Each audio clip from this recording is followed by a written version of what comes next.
Coordenador deste painel, Rodolfo Tourinho Neto.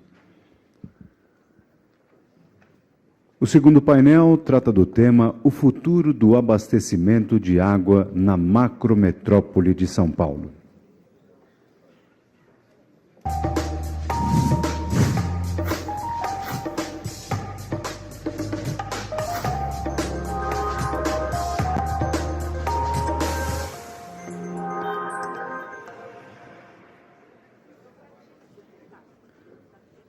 Para coordenar este painel, convidamos Nádia Taconelli Paterno, diretora adjunta do Departamento de Infraestrutura da Fiesp e diretora da NTP Consultoria.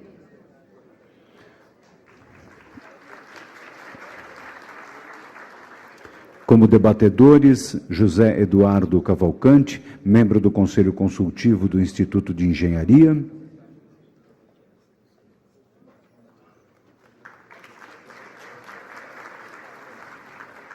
Júlio Cerqueira César Neto, membro do Conselho Superior de Meio Ambiente da Fiesp e diretor de Infraestrutura da Fiesp.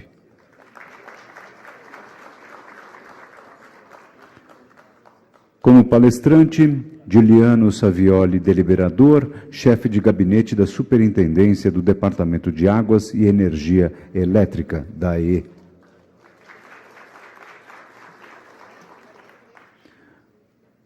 Lembramos mais uma vez que as perguntas deverão ser feitas por escrito, podem ser entregues às nossas recepcionistas e serão respondidas ao final do painel. Passamos então a palavra à coordenadora do painel, Nádia Taconelli Paterno. Bom, colegas todos presentes. Tá.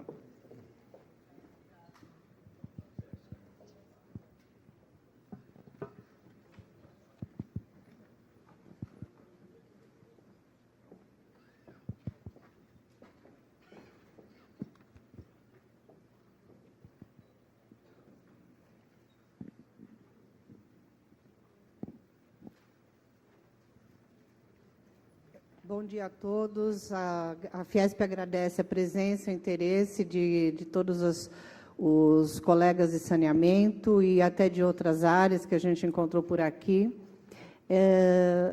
Imediatamente após esse painel, será servido um almoço aí no lado de fora, aqui no TI.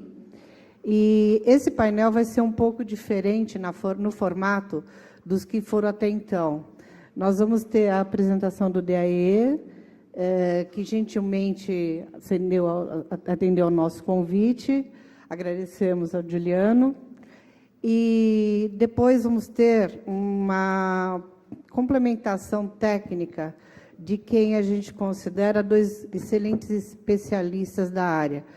Aqui, do meu lado esquerdo, o professor Júlio Cerqueira César, meu querido mestre, e José Eduardo Cavalcante, José Eduardo Vanderlei de Albuquerque Cavalcante, o grande estudioso do assunto, representando também o Instituto de Engenharia e o CREA aqui nesse evento. Então, para começar, o Juliano fará uma apresentação em 20 minutos e, em seguida, as duas intervenções de 10 minutos cada uma. Pode começar, Juliano? Obrigada.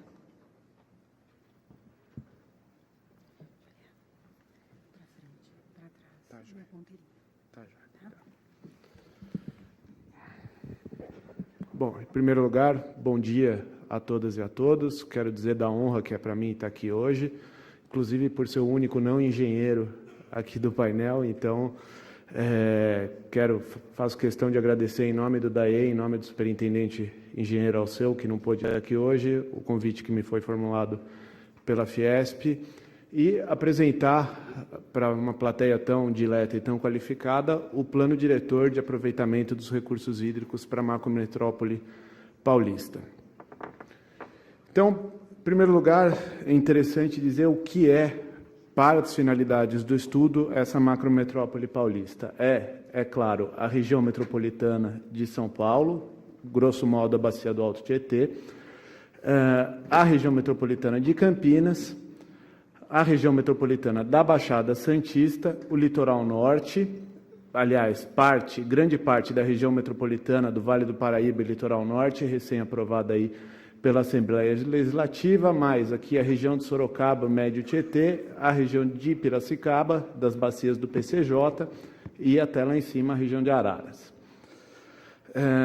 O DAE contratou, aí em parceria com a Secretaria de Saneamento e Recursos Hídricos, esse estudo para avaliar quais são as alternativas de suprimento hídrico, sempre com a finalidade de garantir a segurança hídrica para toda essa região, num horizonte de tempo de 2008 a 2035. Então, para continuar aí a localização, nós estamos falando de 180 dos 645 municípios paulistas. Aliás, temos até um rabichinho aqui do estado de Minas Gerais, nas cabeceiras lá do PCJ. Estamos falando de 75% da população do estado de São Paulo, 16% da população brasileira, distribuídas aí em 21% da área do território paulista e apenas 6% do território brasileiro. Portanto, uma área bastante adensada. Os objetivos do plano. Em primeiro lugar, garantir segurança hídrica para o desenvolvimento da região da macrometrópole até 2035, que é o horizonte de tempo do estudo. Segundo, estudar e propor investimentos para expandir a oferta de água, definindo uma carteira de projetos públicos de grande impacto territorial e que garantam a oferta de água necessária para essa segurança hídrica. Para isso, também, identificar medidas que permitam a superação dos conflitos regionais, que estimulem um melhor ordenamento territorial e ambiental da macrometrópole. É claro que sempre que a gente fala de transpor água de um lugar para o outro, isso envolve enormes conflitos, então parte do estudo tem a finalidade de identificar medidas compensatórias, enfim, e mesmo medidas de esclarecimento que permitam a superação desses conflitos. Também, considerando o quão estratégica é a segurança hídrica, conceber as medidas de contingência que possam ser adotadas em períodos hidrológicos desfavoráveis, particularmente de seca. Tudo isso agregando um aprimoramento da gestão da demanda, através de medidas não estruturais, então reuso, redução de perdas, uso racional, enfim, tudo isso sempre, como eu disse, na grande linha da garantia da segurança hídrica para o território da macrometrópole. Aí, vamos olhar um pouco para a realidade na qual está inserido esse estudo. O Brasil, como esse mapa maior aqui mostra, tem a sua atividade econômica profundamente mal distribuída, como é do conhecimento de todos. O estado de São Paulo não tem tanto essa característica, e particularmente a macrometrópole também não, em que pese haja, sim, desigualdades regionais, mesmo no interior do território da macrometrópole, a gente tem um desenvolvimento maior do que a média nacional. Então, aí só para lembrar, PIB do Brasil, dados de 2006, 2,3 trilhões de dólares, PIB de São Paulo aí quase 600 bilhões de dólares e o PIB da macrometrópole 529 bilhões de dólares. Então, sem dúvida, nós estamos falando aí de 83% do PIB do estado de São Paulo, é a região com a economia mais dinâmica do estado, que é o estado mais dinâmico do Brasil. Falando aí em termos do PIB, a gente tem o estado de São Paulo com um PIB per capita por volta de 10.500 dólares, a macrometrópole um pouco acima disso, aqui por volta, deixa eu ver o número exato aqui para não falar abobrinha, por volta de 13 mil dólares per capita, o que mostra que nós temos um território, vamos dizer assim, uma grande oportunidade de desenvolvimento na medida em que ainda é bastante mais baixo em relação a países com desenvolvimento superior, mas com desenvolvimento recente, como é o caso da Espanha e de Portugal. Estamos falando de uma região profundamente industrializada, a gente pode ver essas áreas, os municípios marcados mais escuro, com um PIB industrial acima de R$650 mil, então área bastante industrializada. E aí a gente precisa olhar para o contexto da macrometrópole em termos do uso da água. A gente tem marcadas aqui em azul as grandes captações vocês podem ver que é interessante que boa parte delas acompanha os grandes eixos rodoviários do estado de São Paulo, que mostra o potencial de indução e desenvolvimento desses eixos. As grandes captações para uso industrial, nós temos que no estado de São Paulo 54 outorgas correspondem a 70% da demanda industrial, então são outorgas de indústrias que fazem uso intensivo da água, estão aí marcadas esses pontos cor-de-rosa, e finalmente as grandes áreas irrigadas aí da macrometrópole.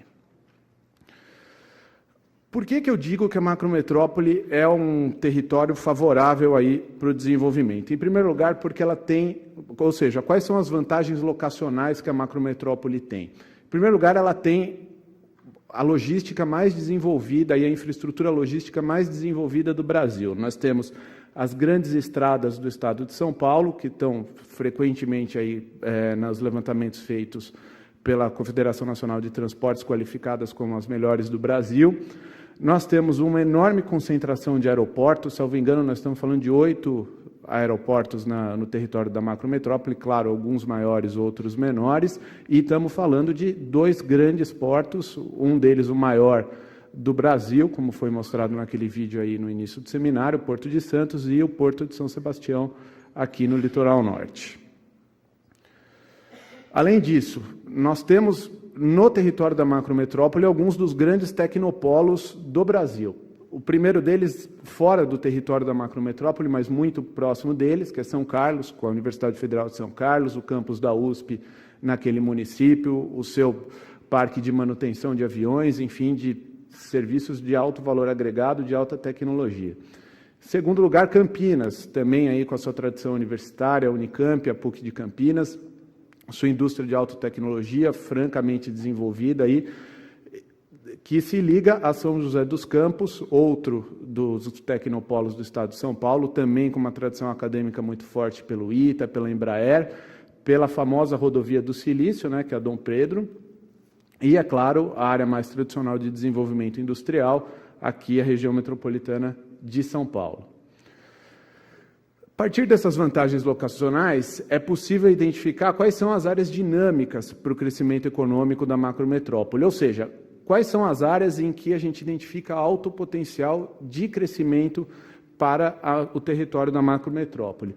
A gente pode perceber que, de novo, são os eixos rodoviários que mostram um grande potencial de crescimento econômico, que mostram a grande potencialidade econômica dessas áreas. Mais escuro aqui as áreas com potencialidade muito alta, mais claro em vermelho as áreas de potencial alto e em amarelo as áreas de potencial significativo. Então, vocês veem aqui o eixo da Anhanguera Bandeirantes, a Castelo Branco, aqui a Via Dutra, Ayrton Senna, Carvalho Pinto, a Tamoios aqui, está em processo aí de duplicação pelo governo do estado. Então, os grandes eixos rodoviários sendo os grandes motores, aí, as grandes vias para o desenvolvimento econômico da macrometrópole. Por outro lado, eu estava falando até agora de todas as vantagens que a macrometrópole tem para criar um ambiente favorável ao crescimento econômico. No entanto, a gente tem que conviver com as restrições que estão impostas a esse crescimento econômico. Em primeiro lugar, nós temos uma expressiva porção do território da macrometrópole inserido em unidades de conservação, seja em áreas de preservação permanente, enfim, todas as unidades de conservação aí nos termos da legislação ambiental aplicável. Além disso, nós temos algumas áreas, particularmente aqui, em que nós temos vulnerabilidades em relação aos aquíferos subterrâneos, ou seja, são áreas em que a captação dos aquíferos supera, em alguns casos, supera muito a reposição. Além disso, temos áreas de grande porte aí suscetíveis à erosão. E, finalmente, nós temos áreas de alta declividade aí nos pontos do relevo mais acidentado da macrometrópole, ou seja, nós temos todas aquelas vantagens, mas precisamos encontrar formas de conviver com essas restrições, com estas desvantagens. Claro, sempre num vetor de absoluta sustentabilidade desse desenvolvimento. Além disso, nós temos também uma expressiva porção do território da macrometrópole paulista em área de contribuição para manancial. E se a gente está falando de garantir a segurança hídrica até 2035, é óbvio, é evidente que a gente precisa ter um cuidado além do normal, um cuidado extraordinário com os mananciais. Nós vamos ver aí ao longo da apresentação que nós não temos uma oferta muito grande, convivemos aí com um contexto de escassez hídrica, e isso demanda de nós extremo cuidado no desenvolvimento e no ordenamento territorial, de modo a manter os nossos mananciais, que são essas áreas as nossas áreas de contribuição de mananciais, que são as áreas marcadas aqui nesse listadinho azul, sempre tão preservadas quanto possível e principalmente tão preservadas quanto necessário para garantir a salubridade hídrica da bacia. Sobrepondo os dois mapas, a gente vê que grande parte das áreas mais dinâmicas estão em territórios de contribuição de manancial, o que reforça a necessidade de extremo cuidado. Por outro lado, a gente identifica as áreas que não estão nem sujeitas a tantas restrições, nem já inseridas em áreas de alto dinamismo, que são essas áreas aqui pintadas em roxo, que a gente diz que são grandes territórios de oportunidades aí para investimento e para crescimento dentro do território da macrometrópole. Vocês veem que são porções territoriais bastante significativas.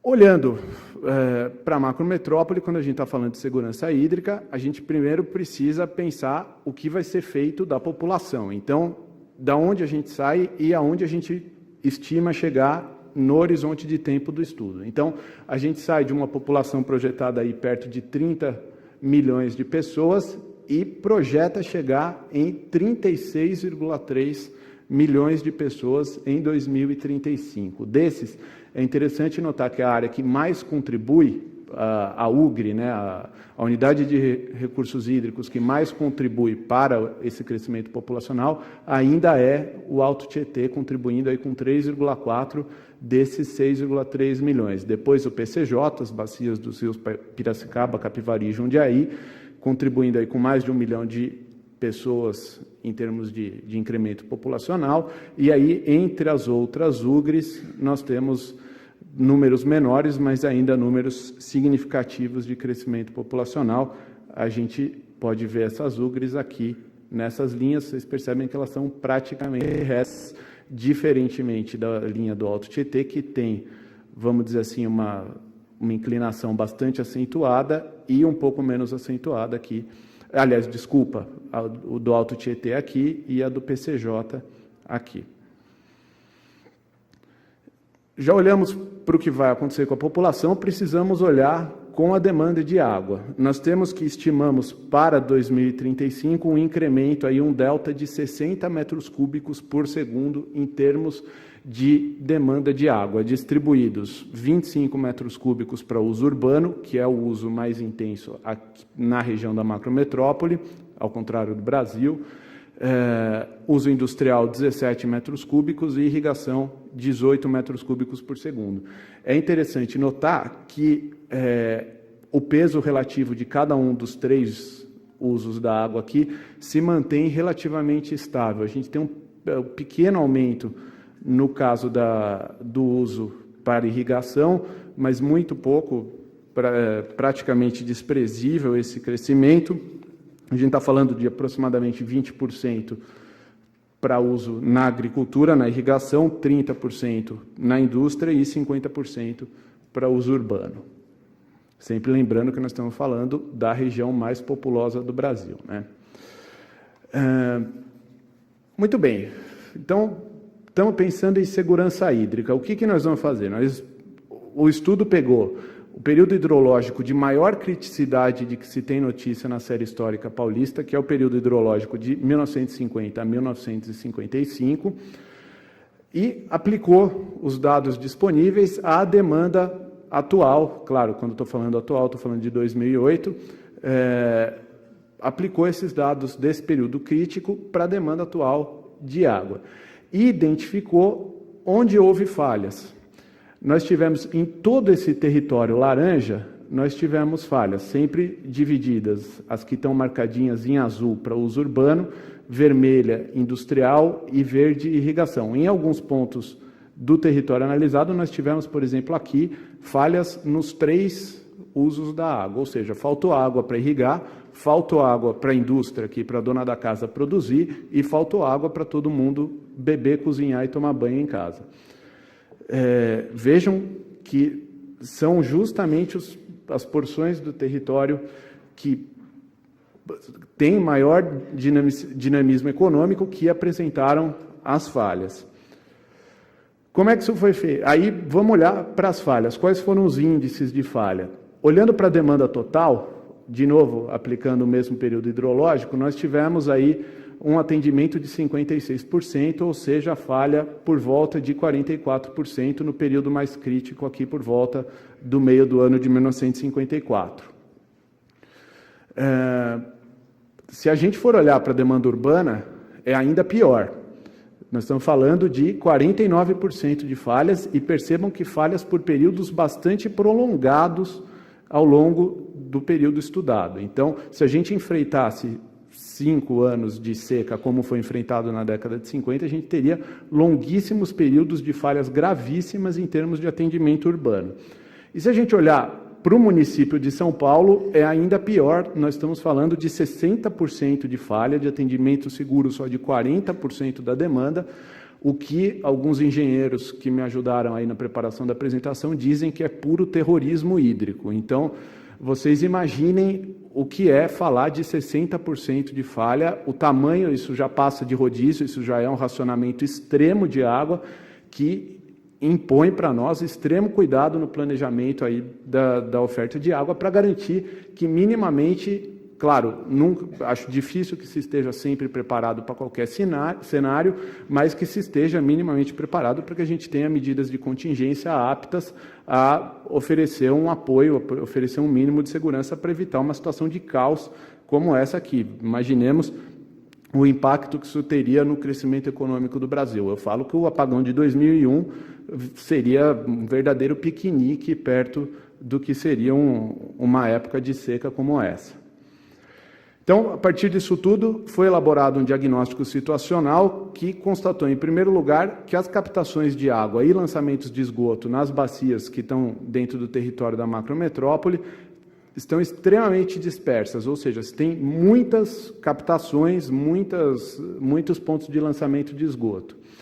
A titularidade sobre o serviço de saneamento é fragmentada, então nós temos múltiplos agentes intervenientes, setor privado, Estado, município, inclusive, na minha opinião, demandando pronunciamento do STF, aliás, assunto que vai ser objeto de um painel hoje à tarde. Limitações claras na estrutura institucional de planejamento e gestão que, num contexto de escassez hídrica, produzem receita perfeita para a produção de conflito. Então, é possível prever ocorrência de impasses, tensões intra- e interregionais e um ambiente, isso tudo criando um ambiente de incerteza para os investimentos produtivos, o que, evidentemente, compromete aí o potencial de investimento no setor de saneamento, particularmente no setor de abastecimento de água. Além disso, baixo volume de reservação de água bruta para garantir a oferta de água, a progressiva deterioração da qualidade de água dos mananciais existentes, a despeito dos avanços que o último relatório de conjuntura dos recursos hídricos da ANA constatou no estado de São Paulo, ainda temos os nossos recursos hídricos em níveis bastante abaixo do aceitável em termos de qualidade, e também a perspectiva de término da concessão para a produção de energia elétrica da Companhia Brasileira de Alumínio, que é vista como uma possível forma de aumentar a oferta de água, esse término da concessão aí projetado para 2016. E, além disso, algo que eu gostaria de destacar, que é a renovação de outorga do Sistema Cantareira, prevista para 2014, ou seja, praticamente amanhã, que vai exigir ações muito firmes de todos os setores envolvidos, seja dos setores produtores, estados, municípios, o setor produtivo, a iniciativa privada, enfim, certamente vai ser uma discussão bastante tensa. Deixa eu correr aqui que já esgotou o meu tempo aqui, mas enfim, isso impõe uma agenda de curto prazo, em primeiro lugar, os barramentos dos rios Camanducaí e Jaguari para atender as demandas futuras do PCJ e da região metropolitana de Campinas. Sempre há um discurso lá no PCJ de que o sistema Cantareira é um elemento limitador do desenvolvimento da região. Então, com muita sensibilidade, o governador Geraldo Alckmin anunciou alguns meses atrás aí o início dos estudos para a construção dos 2 barramentos, né, no Rio Camanducaia e no Rio Jaguari. Precisamos ampliar as ações de gestão da demanda e uso racional da água, então é preciso aprofundar as políticas de redução de perdas e é preciso aprofundar as políticas de reuso, enfim, de uso racional da água e, principalmente, acelerar o processo de planejamento, porque, evidentemente, um grande aproveitamento como os que serão necessários leva cerca de 10 anos entre o estudo até o início da operação. Principalmente, agora, de novo, eu quero destacar a necessidade de planejamento estratégico integrado em nível estadual. Por quê? Porque soluções locais não são mais aceitáveis, soluções locais não têm a condição de resolver os problemas, de resolver problemas tão estratégicos quanto esse. Outras questões que são interessantes para discussão, como já disse, uma região com forte expectativa de desenvolvimento econômico, que tem a perspectiva de esgotar a médio prazo as suas alternativas de aproveitamento de recursos hídricos na região. Então, é necessário buscar em outras regiões fontes de água, mananciais que permitam o desenvolvimento da macrometrópole paulista. Terceiro lugar, a região, como a gente mostrou, não está preparada para enfrentar um evento crítico de escassez, um evento crítico de seca como aquele da década de 50. E, no entanto, convive com a disponibilidade de água em regiões vizinhas, tanto em qualidade quanto em quantidade, que podem ser aproveitadas aqui na macrometrópole, sem, com isso, comprometer o desenvolvimento dessas regiões vizinhas. E, principalmente, a necessidade de planejamento e execução de novos empreendimentos para garantir a segurança hídrica. Acho que deu pau de novo aqui no computador.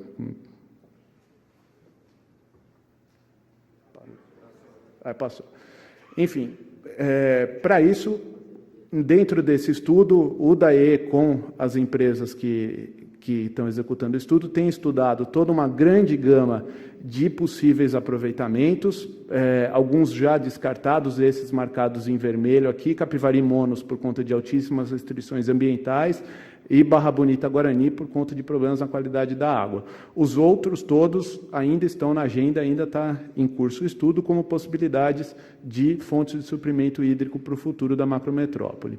Esses arranjos já foram pré-dimensionados, até pela falta de tempo eu não vou entrar muito em detalhe aqui, e é sempre necessário ter em mente que cada um tem suas vantagens, as suas desvantagens, que podem eventualmente ser compensadas por alguma medida compensatória. Então, por exemplo, no caso do Alto Juquiá, a gente reduziria os conflitos entre o Alto Tietê e o PCJ, aproveitaria a capacidade de reservação de Guaramiranga e Tuparanga, com baixo impacto ambiental, porém teria um conflito forte com a CBA e com o setor energético como um todo. Então, seria necessário pensar em formas de compensar a perda de potencial energético e o estudo mostra que isso é perfeitamente possível.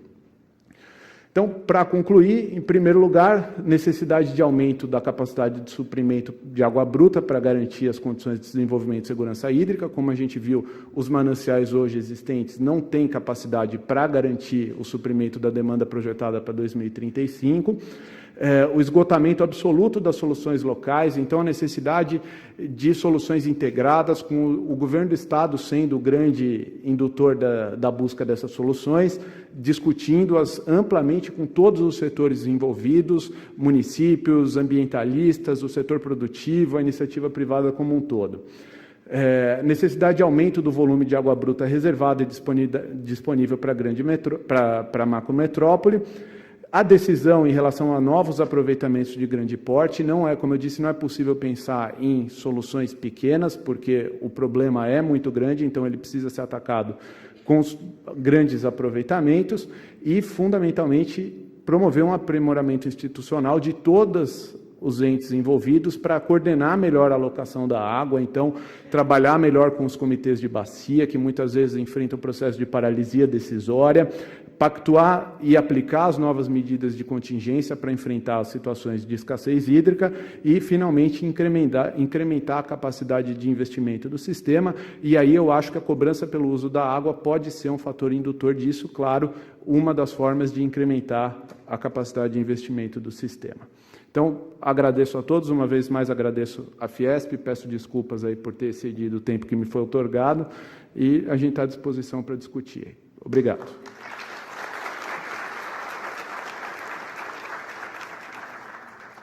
Muito obrigado, Juliano, pela sua apresentação e no tempo solicitado. Por favor, professor Cavalcante, pode se dirigir ao púlpito.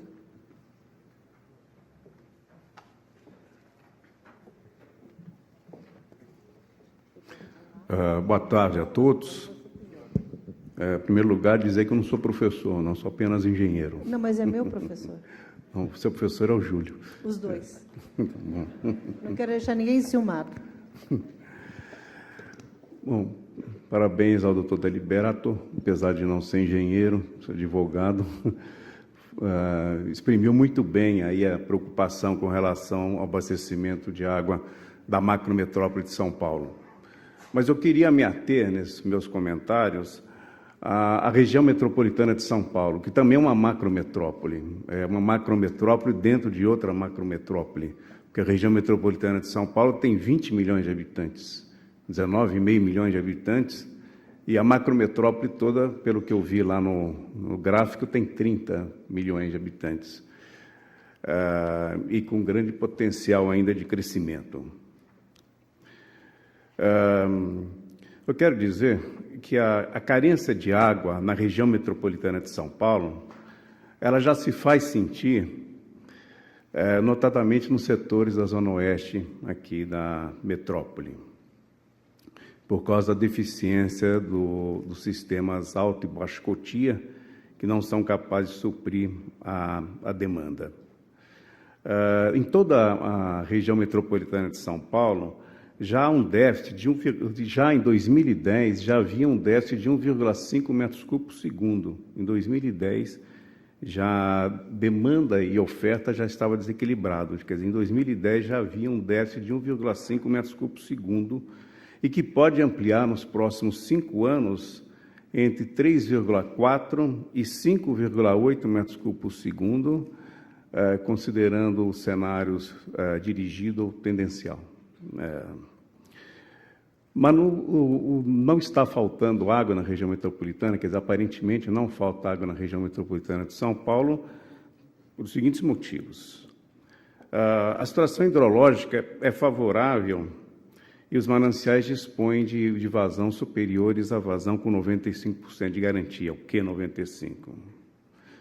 Segundo, que embora a capacidade das estações de tratamento seja da ordem de 68 metros cúbicos por segundo, alguns sistemas têm condições de produzir um pouco mais do que a sua capacidade nominal por algum tempo.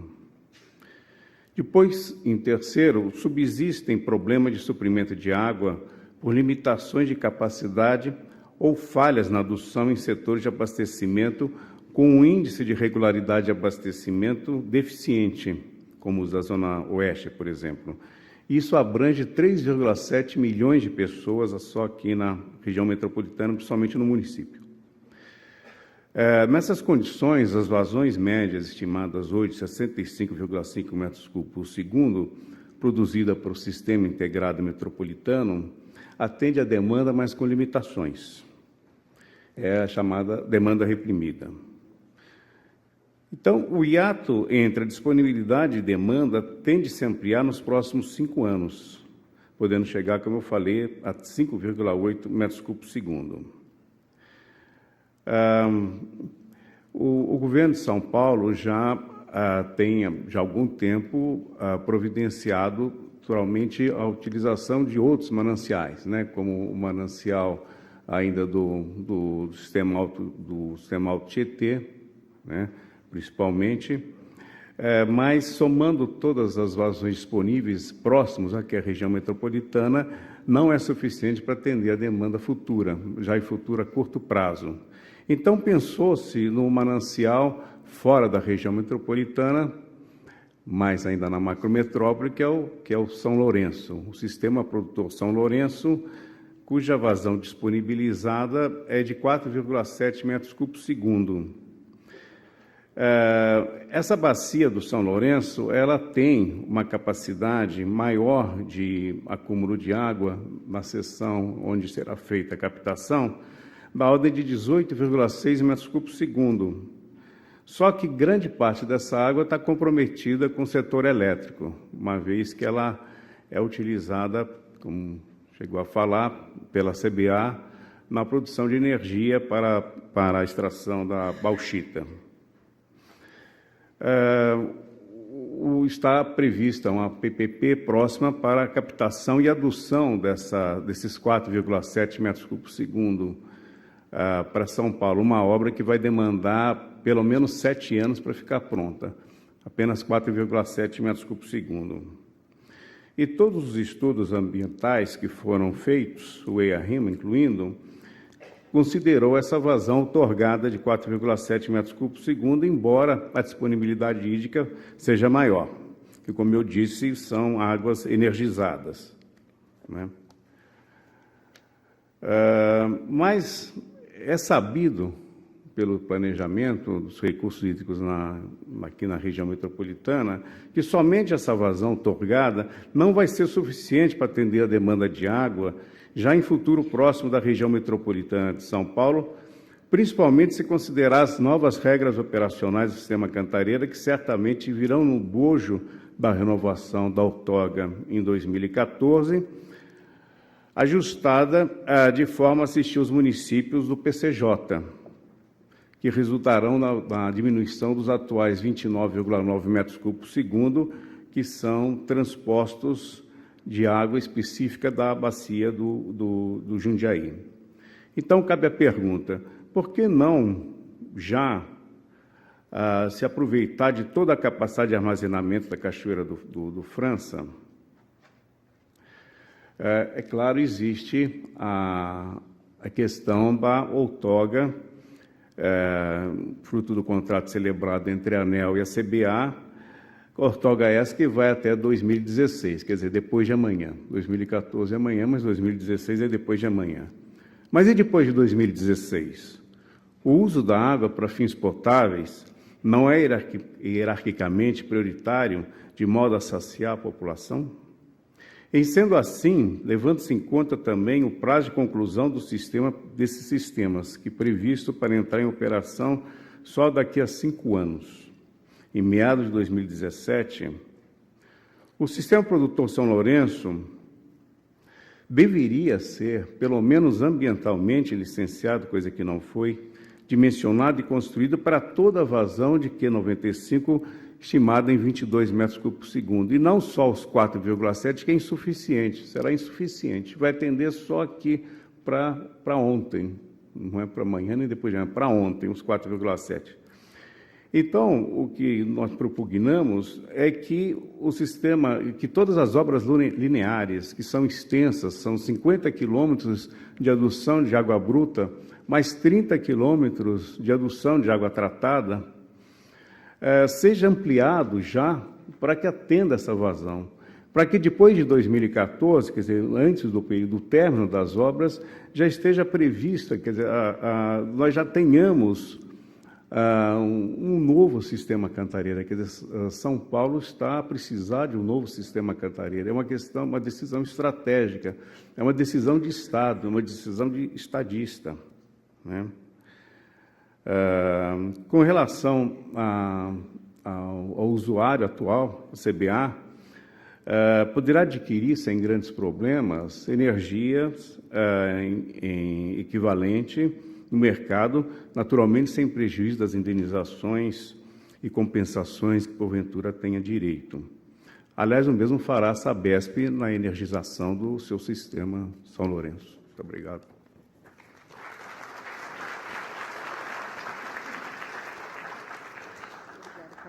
Professor.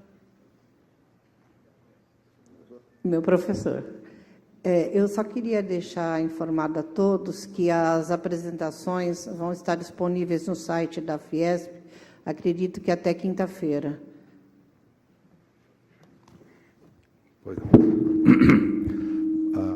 Bom dia a todos. Eu queria agradecer a oportunidade também que a minha ex-aluna me deu de vir conversar com vocês sobre a problemática do abastecimento de água da nossa região metropolitana de São Paulo. E realmente é uma coisa que nós estamos aí há alguns anos. Mas gostaria de abordar o problema do abastecimento de água dessa nossa região. Tudo que eu vou falar não tem nenhum conflito com o plano que o DAE está desenvolvendo, e foi exposto pelo representante do DAE, e também pelo que falou o Cavalcante. Mas, como tenho militado na área, eu queria transmitir, não só ao Fiesp, mas à sociedade, que a gente tem feito isso com muita frequência, e é muito difícil transmitir, tornar a coisa mais simples para saber a gravidade. Eu acho que, na minha opinião, nós temos um sistema de abastecimento de água aqui na região metropolitana de São Paulo extremamente crítico, extremamente grave. Então, eu usaria a mesma estratégia do Cavalcante, eu deixaria um pouco a macrometrópole e procuraria transmitir a vocês a exata situação em que nós estamos vivendo a região metropolitana de São Paulo. Porque, na minha opinião, a região metropolitana de São Paulo vai apresentar alta criticidade com relação ao abastecimento, e já a macrometrópole não tem tanta criticidade ainda. Eu deixaria para conversar sobre a macrometrópole numa outra oportunidade. Porém, tudo que se fala aqui está perfeitamente coerente com esse plano que foi dito aqui e com o que o Cavalcante falou. Eu diria o seguinte: a região metropolitana de São Paulo... e outra coisa que é importante a gente começar a ver essas coisas é ver a dimensão. Já foi falado, mas eu vou repetir. Nós estamos falando da segunda... A maior metrópole do mundo é Tóquio. E depois, em segundo lugar, vem 4 metrópoles com 20 milhões de habitantes, que são São Paulo, Nova Delhi, Nova York e Cidade do México. Então, 35 milhões de habitantes lá, 20 milhões de habitantes aqui, nós estamos na segunda metrópole em termos de população do mundo. Nós estamos falando do tamanho dessa macrometrópole e da região metropolitana. Já não falo da macrometrópole. Nós estamos falando, essa área aqui já usa mais de 80 metros cúbicos por segundo de água para o seu consumo. Esses são os números, porque a gente pode confundir um pouco com outras coisas menores. As outras coisas menores têm outro problema, outra situação. Essa área metropolitana de São Paulo, no fim da década de 80, ela conseguiu atingir a excelência do abastecimento de água com a inauguração do sistema Cantareira. O sistema Cantareira, que foi um sistema de 33 metros cúbicos por segundo, que revolucionou a engenharia sanitária paulista, colocou à disposição da cidade, em fins da década de 80, mais 33 metros cúbicos por segundo, atingindo realmente a excelência em termos de quantidade de água, que atingiu a mais de 100% da necessidade, em água de relativamente excelente qualidade, e com aquilo que ele realçou, e que esse plano está extremamente preocupado, que é a segurança hídrica. Um dos pontos altos desse plano que está sendo desenvolvido pelo governo, não está pronto ainda, vai ficar pronto só no ano que vem, mas ele destaca muito segurança do sistema. Essa segurança do sistema é aquela que o sistema resiste a alguns desaforos. Por exemplo, um ano hidrológico desfavorável. Ele falou dos anos desfavoráveis da década de 50, mas eu chegaria mais perto. Nós tivemos um ano desfavorável em 2003, recentemente, e o sistema Cantareira não entrou em colapso porque Deus é brasileiro e nasceu em São Paulo, porque não era possível.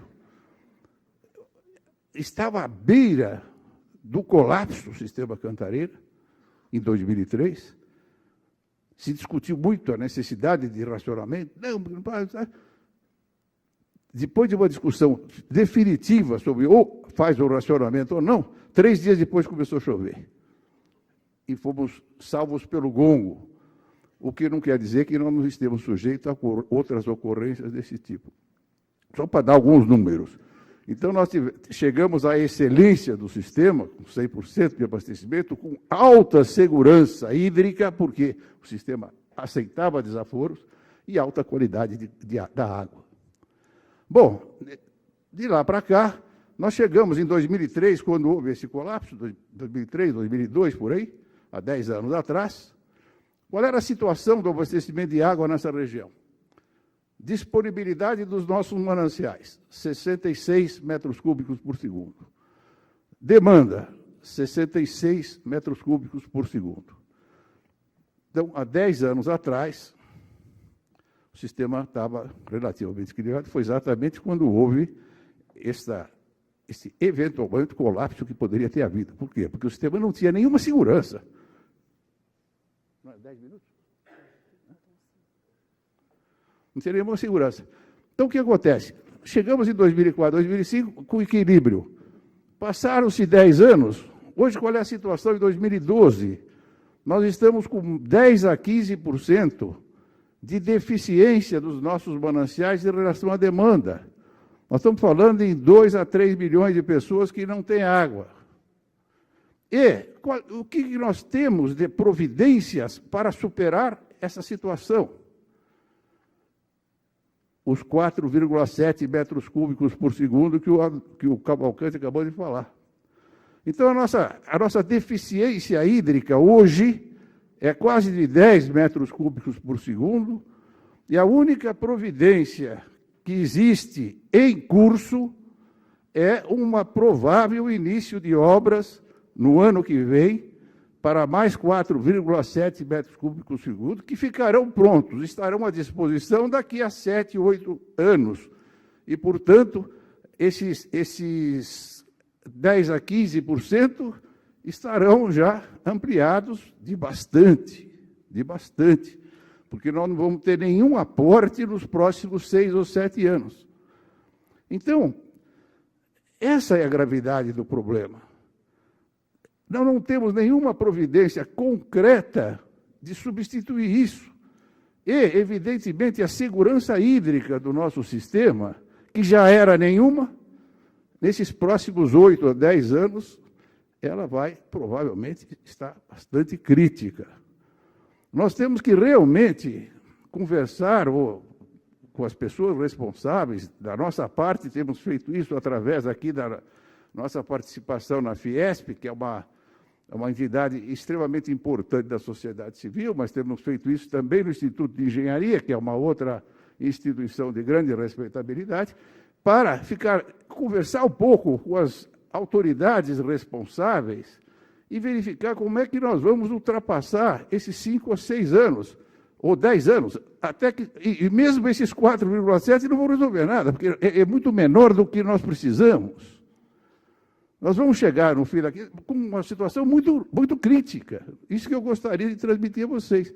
E não é só sobre o aspecto de quantidade, porque essa situação de ter uma demanda maior do que a disponibilidade obriga a concessionária a fazer o sistema funcionar sob o aspecto intermitente. Sob o aspecto sanitário é absolutamente contraindicado. Por quê? Porque na hora que você liga e desliga o sistema, então as redes põe água na rede e depois tira a água da rede. Na hora que se tira, ela succiona o que está em volta da rede.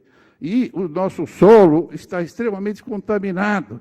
De maneira que todos os contaminantes que estão no nosso solo penetram na rede de água. Penetram na rede de água e contaminam essa água.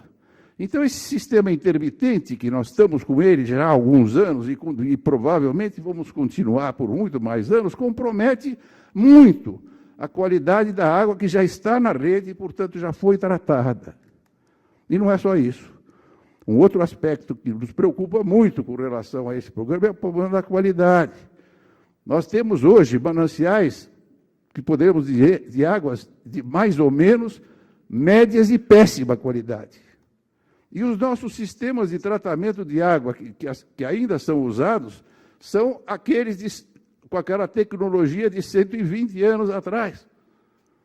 Nós teríamos que ter, dado a qualidade das águas dos nossos mananciais, e especialmente poluentes emergentes que já estão à nossa disposição no nosso sistema de águas superficiais, nós já deveríamos ter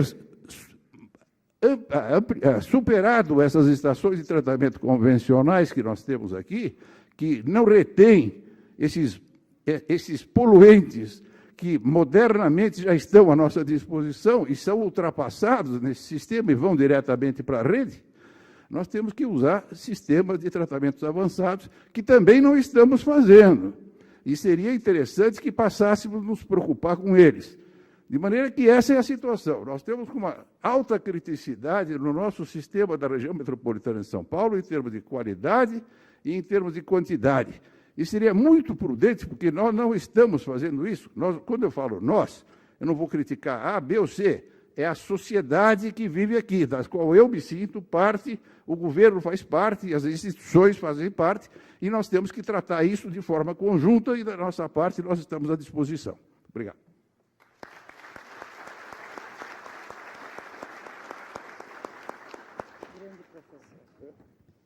Obrigada, professor Júlio. Obrigada, Cavalcante. Como houve algumas considerações, nós vamos passar a palavra novamente ao Juliano para algumas considerações sobre o que tenha sido dito. Antes de você começar, eu gostaria só, se qualquer pessoa tiver algum tipo de questionamento ou necessidade de maior informação, eu peço que coloque o e-mail para que a resposta lhe seja dirigida, ok? Bom, eu só posso cumprimentar os dois debatedores desse seminário que mostraram, sem dúvida, o quão vulnerável é hoje o nosso sistema. Isso é inegável, a gente opera no limite, como, aliás, em regra, toda a infraestrutura brasileira opera no limite. Eu tive ontem numa reunião com o pessoal da concessionária do aeroporto de Guarulhos e eles relatando que, assim, salvo engano, se eu não estiver confundindo os números, o aeroporto projetado para 25 milhões de pessoas opera hoje com 30 e precisa operar para 40 daqui 2 anos. Então, da mesma forma que a infraestrutura como um todo, o setor de abastecimento de água opera no limite. No entanto, a Sabesp tem feito um bom trabalho e tem mantido políticas de investimento bastante agressivas. A Sabesp, a despeito de ser uma companhia, claro, eu estou aqui falando da Sabesp por ser membro do governo do Estado, evidentemente que a doutora Dilma vai poder falar com muito mais propriedade disso hoje à tarde. Mas a Sabesp, por exemplo, distribui seus lucros dentro do mínimo legal, exatamente para manter, e essa é uma diretriz do governo do Estado, para manter uma política agressiva de investimentos. Então, o governo do Estado não está parado, tem investido fortemente na preservação dos mananciais e na produção de água, mas, no entanto, eu entendo que é necessário aprofundar os regimes de parceria, seja sob a forma de parcerias público-privadas, como nós já temos operando aqui no Alto Tietê e foi exposto no painel anterior, mas também, por exemplo, eu acho que os setores consumidores têm que se fazer mais presentes nos comitês de bacia hidrográfica. Isso vale para o Alto Tietê e vale para qualquer outra UGRE, para qualquer outra bacia do Estado de São Paulo. O que a gente vê hoje são os setores consumidores bastante pouco comprometidos com a gestão das águas, seja para o saneamento, seja para o abastecimento, ou seja mesmo para a drenagem, enfim, para o saneamento visto aí de forma bastante aberta. Então, é necessário que a iniciativa privada se envolva mais, procure, claro, será procurada pelo Estado no momento adequado, como tem sido sempre e como tem constantemente aberta a sua participação nos comitês de bacia. Mas é necessário que, particularmente, a indústria e, enfim, as associações, etc., atuem com bastante força. É necessário elevar o patamar da discussão da água para o parâmetro que nós encontramos hoje aqui, onde eu tive o privilégio de debater com 2 debatedores tão qualificados, aliás, muito mais qualificados do que eu. Então, que sirva esse seminário como um convite para que a iniciativa privada participe mais da gestão da água no Estado de São Paulo. Obrigada, Juliano.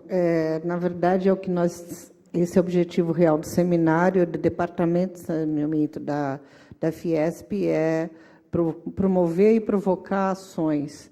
Eu acho que a única coisa que ficou faltando nesse assunto que é um pouco da regulação, que você fez uma menção da dificuldade institucional com os vários stakeholders que participam do processo, e a Fiesp, como sendo um desses stakeholders com maior potencial de trabalho, até pela sua estrutura e estatura, se coloca à disposição no que for necessário para apoiar, para garantir o suprimento hidráulico da nossa região. Obrigada. Convidamos a todos para um brunch logo aqui na recepção, e estaremos de volta impreterivelmente às 14 horas, com o esgotamento sanitário.